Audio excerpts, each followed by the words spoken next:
E amém. Podem se assentar. Nós vamos seguir aqui em Mateus capítulo 21. Creio que no 33, né? É isso, irmão Carlos? O senhor que gosta de marcar tudinho, não é? A parábola dos dois lavradores maus. A palavra dos lavradores maus, né? Ouvi ainda outra parábola. Houve um homem, pai de família, que plantou uma vinha e circuncidou-a de um valado e construiu nela um lagar, edificou uma torre e arrendou a uns lavradores e ausentou-se para longe. Meus irmãos, por que Jesus escolhia falar por parábolas? Porque era uma maneira com que as pessoas simples conseguiam entender. Porque Paulo, explicando em Coríntios, ele diz: vede, irmãos, a vossa vocação, que não são muitos os nobres, os poderosos que são chamados. Mas Deus escolheu as pessoas simples, na sua maioria, as pessoas comuns, para servir a Ele. Amém? E aqui esta vinha que ele está falando é o seu povo, é o povo dele. Na carta aos Coríntios, no capítulo 3, Paulo diz: vós sois lavoura de Deus. Lavoura de Deus. E naquele tempo havia muitas lavouras de vinha, como ele disse aqui. Eles construíam um lagar, que era o lugar que eles pegavam, colhiam a uva, e acabar eles pisavam, né? Ou tinham outros métodos diferentes, para no lagar ali, então, ali eles fazer o suco e fazer também o vinho. E eles plantavam e arrendou, o Senhor arrendou e foi-se embora para longe. E deixou na mão daqueles lavradores. Agora aqui nós vamos aprender algo muito importante. Paulo diz: vós sois edifício de Deus, lavoura de Deus e edifício de Deus. E nós cooperadores de Deus. Entendem? Se ligar isso com essa parábola, esses trabalhadores que Jesus está dizendo aqui, eram aqueles que Deus tinha escolhido naquela época para cuidar do povo. Compreende? E chegando o tempo dos frutos, porque Deus não quer que nós reunimos aqui apenas por reunir. A Bíblia chega a dizer, eu creio que é no Salmo 50, que o fruto dos nossos lábios, o que você canta, o que você louva a Deus. Louvar a Deus não significa apenas cantar, mas bendizer a Ele, glorificar a Ele. Isso é um sacrifício que Deus se agrada. É um fruto que Deus busca de cada um de nós. Compreende? E chegando o tempo dos frutos, enviou os seus servos aos lavradores para receber os seus frutos. Esses servos nós poderíamos dizer, o profeta chega a dizer que o Espírito Santo é um inspetor. Quer dizer, o Espírito de Deus circulando de um lado para o outro e vendo como estamos.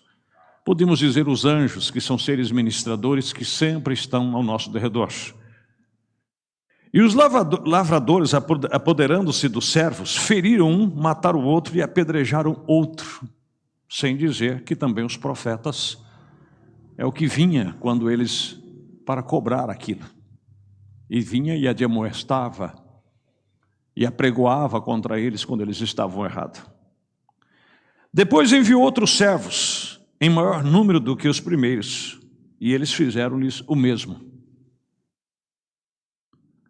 Agora, aí Jesus foi afunilando para que eles pudessem entender. Aí, irmãos, aí você diz, mas por que o senhor tem certeza, pastor, que no caso estaria falando dos que trabalham para o Senhor? Olha, vamos ver aqui, é aquilo que eu sempre tenho dito, né? E eu espero que uma hora entre no coração de todos. Sei que muitos de vocês já aprenderam com isso, já sabem disso, mas muitos ainda têm que aprender, compreende? Pastor não é delegado de igreja, entende? E às vezes as pessoas querem que o pastor resolva o problema da igreja, que o pastor resolva os problemas que está entre o povo. Não, irmão. O pastor não foi enviado para isso. Compreende? Mas as pessoas têm o pastor como se fosse assim um delegado e ele precisa tomar uma atitude, ele precisa resolver isso, que o pastor não está vendo isso, o pastor não está vendo aquilo. Quando na verdade, se o teu irmão pecar contra ti, é um dever seu de você ir a ele, não é o pastor. Se você surpreender o seu irmão em ofensa, você não tem que ir lá no pastor falar com o pastor que viu o irmão, viu a irmã, e aquele irmão que canta, o irmão que faz isso e aquilo, ele não está qualificado por causa disso e disso, pastor, o senhor tem que tomar... Não, você que viu é o responsável. Entendem? O pastor só está para supervisionar e fazer com que a palavra de Deus seja cumprida. Porque olha aqui, ó. Aos presbíteros que estão entre vós, Pedro capítulo 5, aos presbíteros que estão entre vós, admoesto eu, que sou também presbítero como eles, e testemunha das aflições de Cristo e participante da glória que se há de revelar. Olha aqui, ó. Apacentai o rebanho de Deus. Aqui já não está falando de lavoura, está falando de rebanho, como se fosse um rebanho de ovelha, que Jesus também usou esses termos. Apacentai o rebanho de Deus que está entre vós, tendo cuidado dele, não por força. Quer dizer, nós não podemos forçar absolutamente nada. Uma vez, numa reunião entre ministros, em um encontro que eu estava participando aqui fora, não na nossa regional, fora, houve um debate muito grande com relação a quem devia ou quem não devia tomar da ceia. E teve um pastor que ele chegou a dizer que ele chegou a tirar gente já da fila da ceia que ia tomar a ceia, ele tirou as pessoas da fila e disse, não, você não pode tomar a ceia. E ele dizendo que os pastores deviam fazer isso. E cada pastor ia lá, tecia a sua opinião, tecia seu comentário, tecia. E eu estava lá, como eu era apenas visitante, eu não fazia parte da regional. Aí o pastor anfitrião me perguntou e disse, o senhor quer, pastor, dar uma palavra? E eu disse, vou dar a palavra sim. Aí no último dia ele me pôs eu para dar a palavra. E aí entrou no assunto. E eles, com base naquela mensagem, porque não somos uma denominação, do profeta diz, agora vamos lhe dizer, parágrafo 295, né? Agora vamos lhe dizer por que não permitimos os nossos membros tomar a ceia, se sabemos que eles estão em pecado. Agora, como é que eu, como pastor, vou saber que uma pessoa ele está em pecado? Aí se você pega a mensagem, o nome de Jesus, outras mensagens, ele diz que ele viu um irmão que passava pelo outro e não falava com o outro. Aí ele diz que foi até esses irmãos e reconciliou eles. Estão compreendendo? Essa foi uma das maneiras. E outra coisa também, é quando, por exemplo, essa pessoa já foi advertida por outros irmãos e chega até o caso de desligamento. Porque para chegar a um desligamento, primeiro você tem que, o irmão, pecar contra ti, ele ir até você, você não acerta aquilo, aí leva duas testemunhas que está a par do assunto, que sabe do assunto, como é que aconteceu, e aquelas duas testemunhas também vai dizer, olha, irmão, é verdade, você está errado por causa disso. Se ele não ouvir as testemunhas, aí o que acontece? Aí vai ao pastor e o pastor diz-o à igreja. E depois de ter dito à igreja, dá-lhe um tempo para aquela pessoa, e aí toda a igreja terá liberdade para ir até aquela pessoa e tentar resgatá-lo. E aí depois aquela pessoa não é desligada, e depois da desligada ele não tem mais o direito à ceia. Estão compreendendo? Mas contudo, se ele quiser vir à mesa, ele por conta própria e comer, o pastor não tem autoridade para ir lá impedi-lo. Mas o pastor tem autoridade para dizer, como nós fazemos aqui, e dizer, quem comer ou beber indignamente, porque aquela leitura de Coríntios 23, ela é lida em todas as Santas Ceias. Então você não pode vir sem antes ser advertido. Não, mas ele disse que ele não deixamos, não deixar, quer dizer, não deixar inocente. E aí quando o debate mais esquentou, eu disse, quem de nós poderíamos dizer que Judas não poderia tomar da ceia? Ou qual de nós não iríamos dar a ceia para Judas? Iríamos negar a ceia para Judas? E não era apenas porque Jesus sabia que ele ia trair, não, porque a Bíblia diz que Judas era ladrão. Judas, ele pegava tudo que entrava, ele era o tesoureiro e ele surrupiava, ele tinha, como nós falamos, um caixa dois, ele dava as pedaladas dele. A Bíblia confessa isso, que quando aquela mulher derramou aquele perfume caríssimo, você está entendendo? A Bíblia diz que Judas murmurou e disse, poderia vender por um alto preço e dar esse dinheiro aos pobres. Aí o escritor ainda diz, não é que ele tinha cuidado dos pobres, é que ele metia a mão e ele pegava tudo que entrava na bolsa. Ele era ladrão. Agora eu disse, você teria coragem de ministrar a ceia para um ladrão, mesmo sabendo que ele era ladrão? E aí derrubou todos os argumentos, porque Jesus deu a ceia para ele. Estão compreendendo? E eu falei, se for passar a peneira em pecado, nós podemos passar a peneira nos pecados visíveis. Falei, mas e o que a Bíblia diz? Vós, mulheres, sede sujeita em tudo aos seus maridos, em tudo.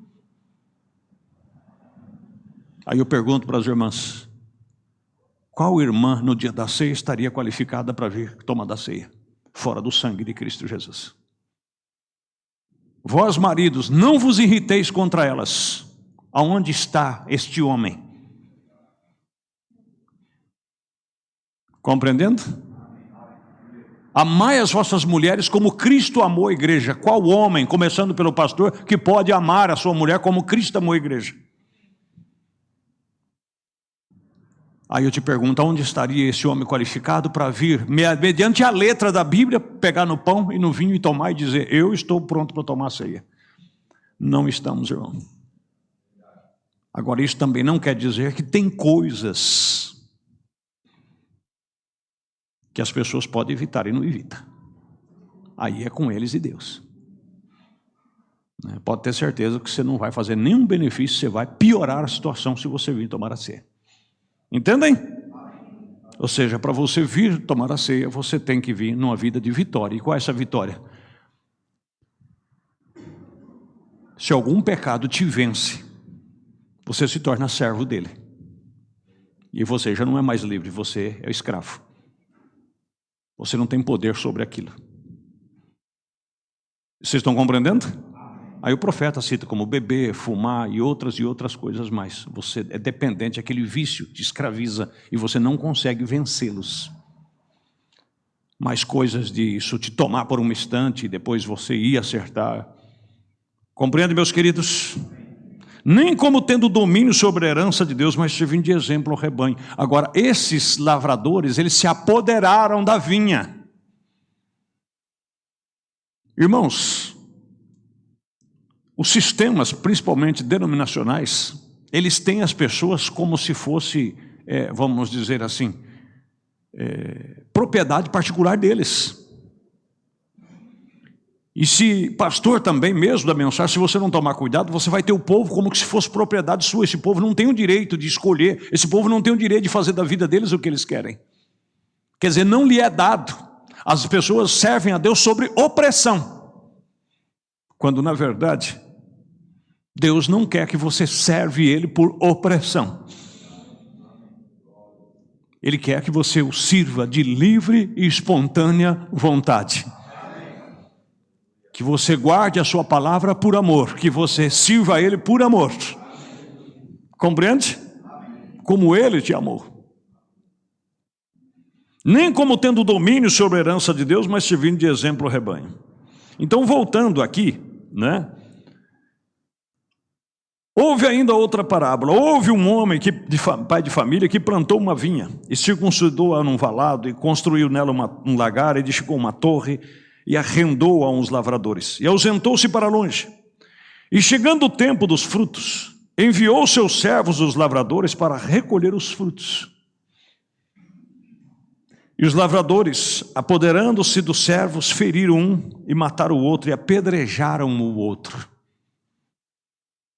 Depois enviou outros servos em maior número do que os primeiros, e eles fizeram-lhes o mesmo. E por último enviou seu filho, aí ele já estava falando de si próprio. Dizendo, terão respeito pelo meu filho. Mas os lavradores, vendo o filho, disseram entre si: este é o herdeiro. Vinde, matemo-lo e apoderamo-nos da sua herança. Quer dizer, se o filho é o herdeiro, e nós somos co-herdeiros de Cristo Jesus. Aí eles o que fizeram? Se apoderaram dele e mataram ele. E lançando mão dele, o arrastaram para fora da vinha e o mataram. Por isso que Jesus morreu fora de Jerusalém. Quando, pois, vier o Senhor da vinha, o que fará aqueles lavradores? Quer dizer, no dia do julgamento, dizem-lhe eles: dará afrontosa morte a esses maus e arrendará a vinha a outros lavradores, que ao seu tempo lhe deu os frutos. Agora falando de transição. Ele falou da questão do final dos tempos e continuou falando como se fosse, por exemplo, se Deus permitir, até domingo nós vamos meditar um pouquinho sobre isto. Nós temos muito que aprender com Deus, irmãos. Deus tem que ser muito misericordioso conosco. Eu acho que nós vamos, se Deus não tiver misericórdia, nós vamos ficar velhos. E é claro, e é normal, porque a perfeição ainda não chegou. Seremos aperfeiçoados até o dia de Cristo. Mas uma igreja, para manter o Espírito Santo atuando nela corretamente o tempo todo,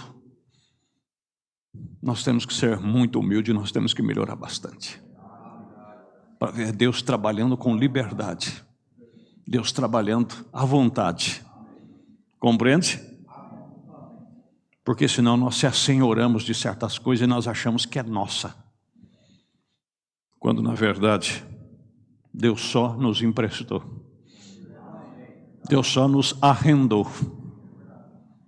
Deus tenha misericórdia. E nunca leste na Escritura: a pedra que os edificadores rejeitaram foi posta por cabeça de ângulo, ou por cabeça de esquina.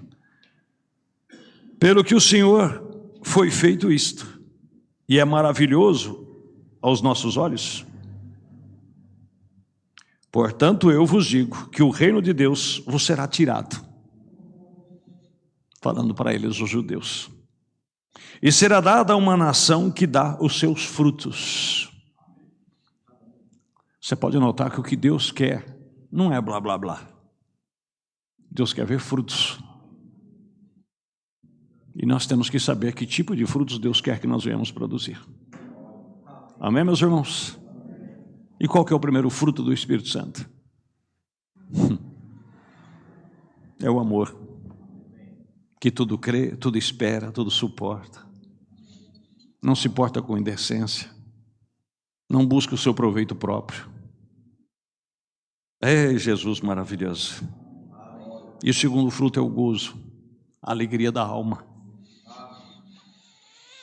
Aquela alegria que indescritível, que sacia qualquer sede, qualquer coisa, qualquer alegria que a carne poderia te dar, qualquer sensação de prazer que a carne te daria, esse gozo, isso excede a tudo que você possa imaginar. É por isso que o Espírito, nós não precisamos mais nada do que o Espírito Santo. Compreende, meus irmãos? Ele sacia qualquer tipo de sede. Como o profeta diz, às vezes nós achamos que precisamos mais ritmo na música. Nós precisamos cantar hinos mais novos, mais modernos, nós precisamos de coisas mais sensacionalistas. Nós não precisamos de nada disso. O que nós precisamos é o gozo do Espírito Santo. A alegria do Espírito Santo na sua alma. E aí você vai cantar um velho hino com lágrimas nos olhos. Mas nós ficamos arrumando substitutos.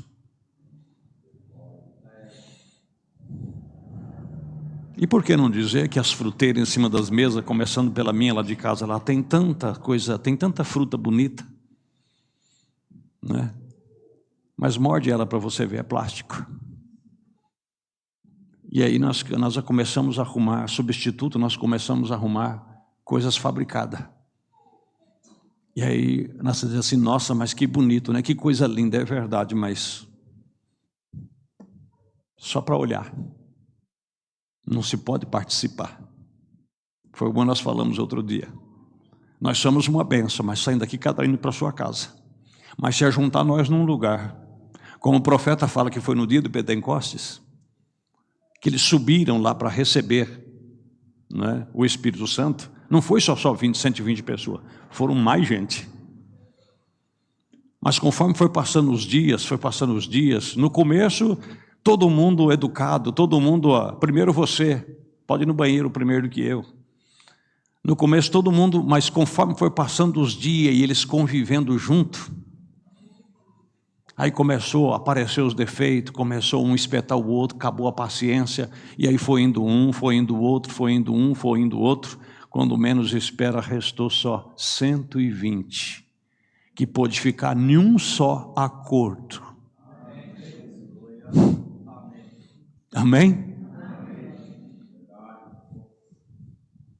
Nenhuma só fé, nenhuma só esperança, que era descida do Espírito Santo. Aí de repente veio do céu um som como de um vento veemente e impetuoso. Aí pôde encher toda a casa. Amém, meus queridos? E às vezes nós estamos pensando que a questão é número. Nós estamos preocupados e pensando que a questão é o templo, porque nós temos que melhorar nisso, melhorar naquilo. Não, nós precisamos melhorar na unificação espiritual. Quando eu pudesse ter aquele sentimento por você de sentir sua falta. E aí a coisa começa a tomar o seu rumo, tomar o seu lugar. Louvado é o nome de Jesus. Amém? Porque eu vos digo que o reino de Deus vos será tirado, e será dado a uma nação que deu seus frutos.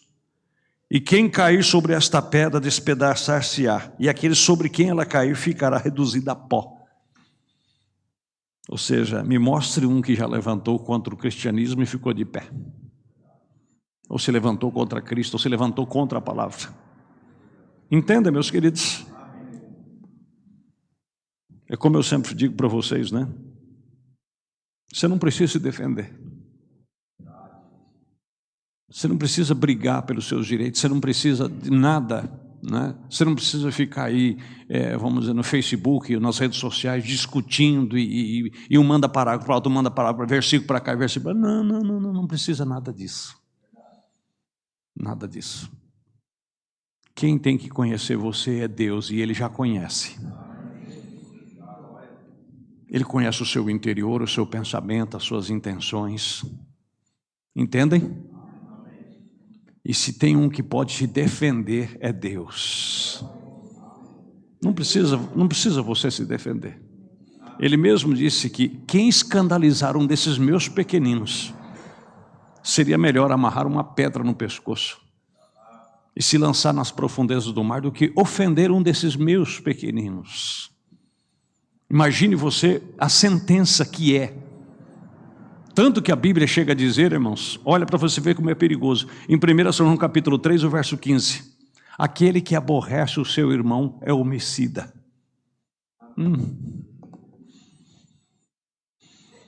Só de eu aborrecer a você há pretexto. Porque às vezes eu posso te aborrecer sem perceber. E sem eu ter culpa. Eu creio que Deus é misericordioso. Mas eu fazer qualquer coisa a pretexto, sabendo, só para te deixar aborrecido. E Deus olha e vê o seu filhinho triste ali, vê o seu filho às vezes chorando, quieto ali, calado e lágrima correndo dos olhos. Mas por quê? Porque alguém está o pisando, alguém está aborrecendo ele. Para Deus você já o matou. Então, esses crentes raivosos têm que tomar cuidado. Nós temos que tomar muito cuidado. Nós temos que saber que mexer com o povo de Deus é mexer com o próprio Deus.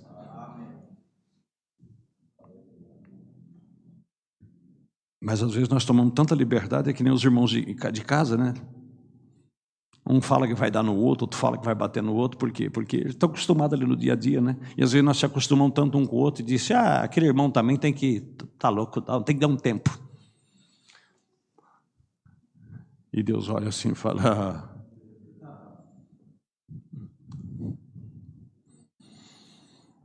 E os principais dos sacerdotes e os fariseus, ouvindo estas palavras, entenderam que falava deles. Oxalá que nós possamos entender quando é que Deus está falando conosco, ou falando de nós. Compreende? Você já notou que tem vezes que a pessoa está falando algo assim, talvez ele nem está percebendo, mas a carapuça está servindo certinho para você. E a pessoa nem está percebendo, né? E ele está falando, e você se examinando a você mesmo, e você diz, fazer como diz o ditado aí fora, eu estou lascado, porque isso aí é justamente o que eu sou.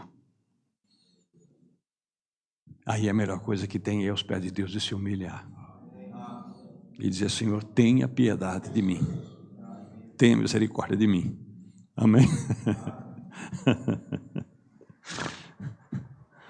É, Jesus. E pretendendo prendê-lo, recear o povo, porque o tinha por profeta.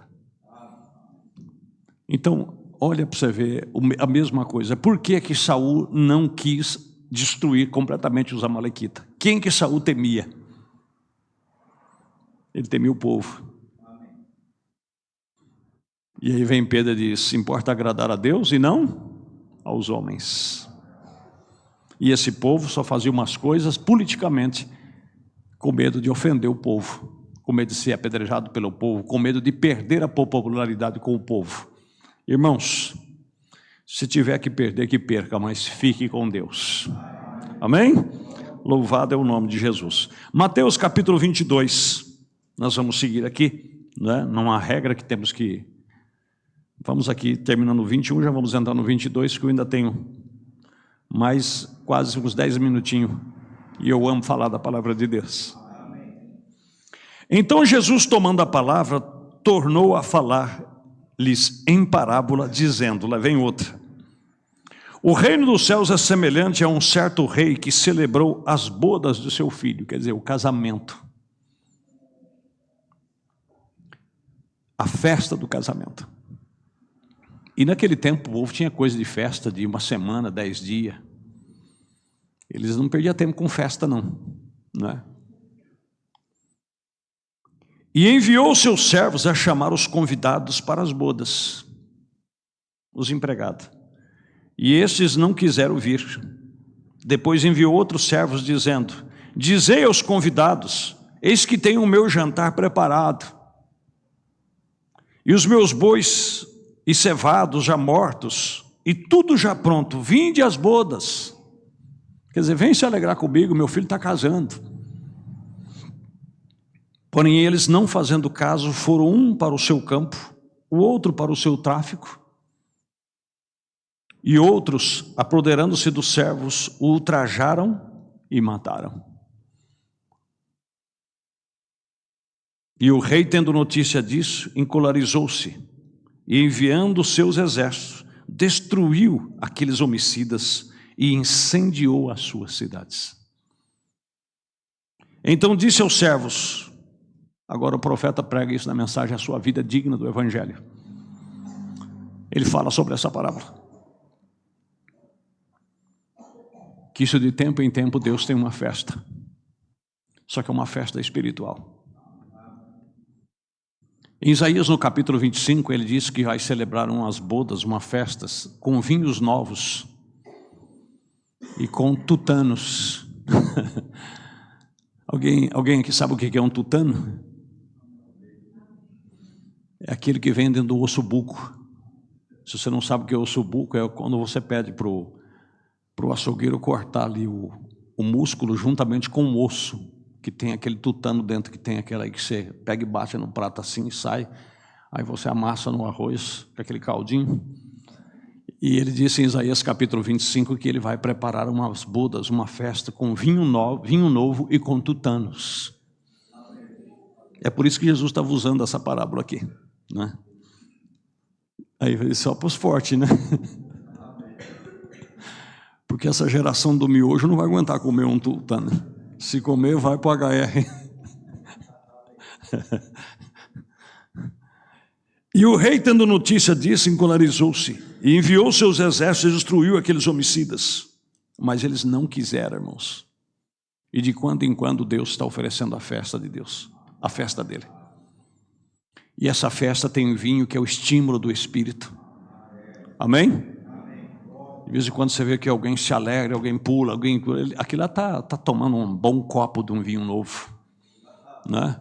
Você vê outro feliz, alegre, que ele está comendo um tutano gordo, alegre. Ele disse, hoje eu achei o meu, hoje eu estou comendo gostoso. E coisa boa é você ver um povo que come a palavra, que recebe a palavra. Né? Amém? Agora, Deus maravilhoso. Mas muitos é convidado e disse, eu não posso ir. Eu tenho algumas obrigações para fazer. E o rei, tendo notícia disso, ele incendiou, né, o exército, destruiu aqueles homicidas, incendiou a sua cidade. Então disse aos servos, as bodas, na verdade, estão preparadas, mas os convidados não eram dignos. Por isso que ele pregou a sua vida digna do Evangelho. Quer dizer, a palavra de Deus é vida.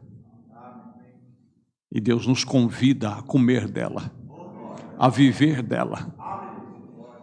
Mas você tem que ser digno para participar disto. E essa dignidade é que o seu coração está aberto para receber, para comer, para aceitar. E aí o que Deus fez? E depois as saídas dos caminhos, e convidai para as bodas a todos os que encontrarem, quer dizer, os convidados, aqueles que eu disse, né, que eram os meus amigos, pessoas nobres, não querem vir? Então vai para a beira dos caminhos, quem que você encontrar por aí, tem gente que nem sequer almoçou hoje, manda, vem aqui tem carne com fartura, tem vinho. E depois a saída dos caminhos, e convidai-os para as bodas, todos os que encontrarem. E os servos, saindo pelos caminhos, ajuntaram todos quanto encontraram. Oh, glória a Deus! Irmãos, eu sempre criei nisso de todo o meu coração. Eu sempre criei. Nunca ninguém precisou me adular para servir a Deus. Porque eu creio que o que Jesus fez por mim é o suficiente, ninguém mais precisa fazer mais nada. Você não precisa me tratar bem para mim servir a Deus, porque alguém já morreu, não só apenas me trata bem, morreu por mim. E você também da mesma forma. Compreende, meus queridos? E se eu ficar fazendo gracinha, né? E olha que eu já tenho ouvido coisa, irmãos. Essa semana mesmo, conversando com uma pessoa, eu estava dizendo para ele. Agora eu quero que os irmãos é maduro para ouvir o que eu vou falar aqui. Né? Falando sobre o dom. A pessoa dizendo, engrandecendo a Deus pelo dom e dizendo, pastor, eu nunca vi um pregador como o senhor. E eu falei, irmão, pode ficar em paz. E ele tentou se justificar. Eu falei, pode ficar em paz, porque eu já ouvi isso aí muitas vezes. E eu falei, eu sei que é o dom, não é o homem. Né? Só que tem um pequeno detalhe. Enquanto Deus precisar do dom, Deus conserva o vaso. Deus sustenta o vaso. Mas dons, guarda essa escritura. Tiago, capítulo 1, verso 17. Todo dom perfeito e toda boa dádiva vem do alto, do Pai das luzes. E diz o profeta, diante de Deus está os melhores dons, as melhores vocações. O que ele, quando ele olhou, ele viu os campos todos brancos de trigo, ele disse, orai e pedi ao dono da seara que enviai ceifeiros, porque os campos já estão brancos e não tem quem colhe. E o profeta de Deus disse que enquanto Israel não morou, Deus não enviou libertadores. Mas quando eles começaram a orar, Deus começou a enviar, começou a tratar com Moisés. E o libertador já estava na terra. E eu quero dizer uma coisa para os irmãos. Eu sou grato a Deus por as pessoas se beneficiar desse pequeno dom que Deus me deu. Mas eu não tenho que me vangloriar, porque Deus pode ir ali debaixo daquele pontilhão ali, ó. Onde vocês vê aqueles colchão, você que passa ali na tranqueira, você vê aquele monte de colchão velho lá, homens ali, né, da minha idade, mais novo, até jovem. Como era o Saulo de Tarso, Deus pode pegar uma pessoa daquela ali e ele enviar da presença dele um dom aperfeiçoado. Estão compreendendo? E fazer dele um vaso nas suas mãos e deixar todo mundo de boca aberta. Então você que canta, você que prega, você que toca, seja humilde diante de Deus.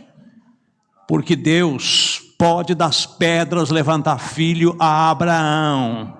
E você não precisa se fazer de difícil por causa disso e por causa daquilo, como eu disse outro dia. Fica essa questão de transição e muitas vezes a gente fica se fazendo de difícil, porque às vezes Deus toca no coração da pessoa e fala, faz isso. Mas como você tem opção, aí você fica assim, tentando escolher e quem me agrada mais, porque aqui eu me agradei mais. Nós temos muitas opções hoje. Só que, irmão, nós temos que tomar cuidado com uma coisa. Para ir para o céu, só há uma opção. É vivermos de cada palavra que procede da boca de Deus. E você, como disse outro dia, você tem que ir num lugar onde você mais enquadra você com a palavra, onde você mais se alimenta, onde você mais se sente alimentado, porque a sua alma alimentada,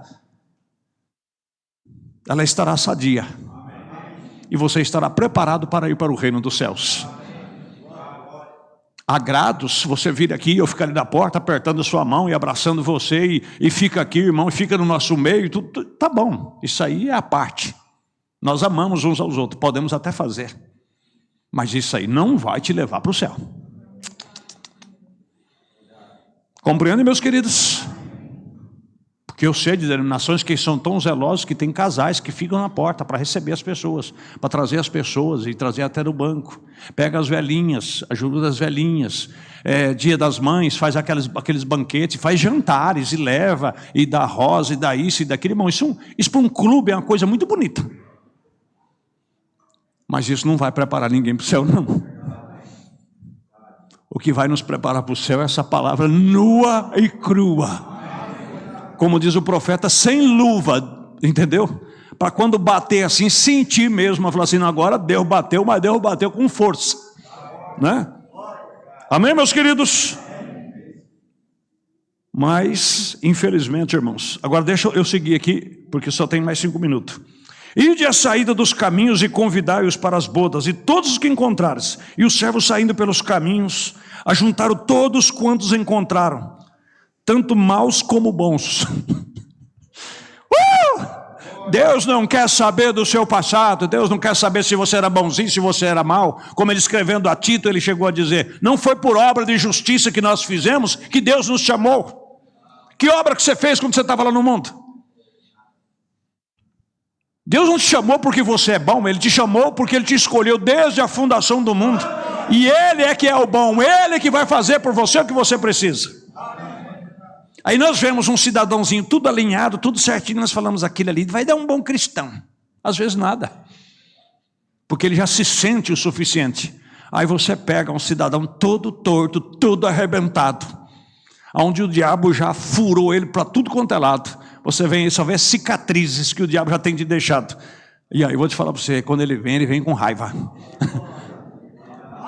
Amém? Ele vem raivoso, ele diz, não, agora Satanás, eu vou te mostrar para você como é que se faz. Entende? Veja o que o diabo fez com Paulo. Fez Paulo religioso, fez Paulo perseguir, fez Paulo matar cristão, fez Paulo... E quando Deus chamou ele, disse, eu vou te mostrar o quanto você deve sofrer pelo meu nome, rapazinho. Você vai ver o que é bom para tosse. E esse Paulo, eu vou falar uma coisa para os irmãos. Quando nós lemos as cartas de Paulo, que Paulo é uma bênção, porque Paulo é uma bênção. Irmãos, o homem levava surra de vara, o homem era apedrejado. O homem era dado como morto, era açoitado. passava mais o tempo da vida na cadeia do que fora da cadeia, sofreu naufrágio de passar não sei quantos dias sem ver a luz do sol. Aí quando a luz do sol apareceu e apareceu a ilha, foi lá se aquentar no fogo, uma cobra ainda morde a mão dele. Compreende? E mesmo assim ainda, Deus tinha que colocar um demônio para esbofetear ele. Mas por quê? Porque Deus conhecia o vaso que tinha. Deus falou, esse trabalhoso, esse judeu brabo, esse judeu arrogante, esse judeu exaltado. Só que tem uma coisa, isso trabalha que eu vou falar para você que dá gosto. Então o negócio é o seguinte, prova em cima dele, prova em cima dela. Não, irmão, porque eu nem sei, tem hora que eu penso que eu já nem sei que eu não vou aguentar mais, que quando uma coisa é outra, vai seguindo em frente. Deus é contigo. Ele conhece o vaso que tem, ele sabe se deixar você folgado, você vai ficar exaltado, você vai ficar exibido. E ele não quer gente exibida e gente exaltada, ele quer gente humilde diante dele. E para que ele não se exaltasse por causa das altas revelações, Deus colocou ainda um espinho na carne dele. Apanhar ainda não era o suficiente, apedrejado não era o suficiente, dentro daquelas cadeias mofas lá, não era o suficiente, né? Mas não tinha jeito, aonde colocava o homem a bênção chegava. Se você ler a carta de Paulo, dele escrevendo, acho que é os Filipenses, prenderam ele num lugar lá, que até toda a guarda pretoriana, porque os pretorianos naquele tempo, né, era como se fossem as polícias federais, eram os que andavam ali bem próximo do governo, dos reis, né, era a guarda do rei, né? E pôs Paulo na cadeia, meu filho, Paulo ganhou, foi um monte deles. Aí até o governador quis ver Paulo, né? Vocês lembram do Atos dos Apóstolos? E aí, disse que Paulo podia falar. Paulo começou a falar, ele falou assim, para que por pouco você vai querer me fazer ser cristão também. Porque se ele abrisse a boca, meu amigo... E ele ainda tirou o governador ainda, ele falou assim, oxalá, tirando essas cadeias que estão nos meus pés e nas minhas mãos, tu pudesse ser como eu. Oh, glória a Deus. Amém, meus irmãos? Isso é ser cristão. Isso é ser cristão. As pessoas olham para você e dizem, mas que situação, que vida é essa que essa pessoa vive? E você diz, rapaz, eu aqui só tendo provado, nem viver ainda eu estou vivendo. Você vai ver a hora que eu viver, mesmo a hora que a bola do meu olho virar para trás e eu fizer assim, e que a alma soltar do corpo, aí você vai ver o que é vida, você vai ver a minha alma flutuar assim, ó, entrar no corpo celestial assim, chegar lá no portalzão de pérola, bater e falar para o arcanjo, opa, eu cheguei.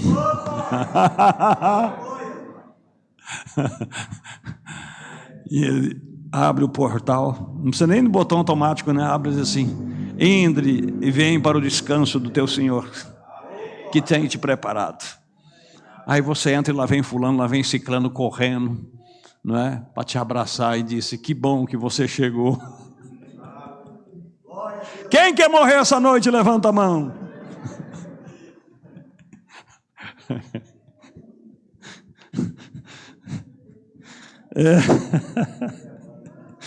Como uma preciosa irmã que já partiu, sonhou com o marido dela de noite, e o marido dela já tinha morrido e ela estava bem velhinha, e o marido no sonho falava para ela assim, vem fulana, vem.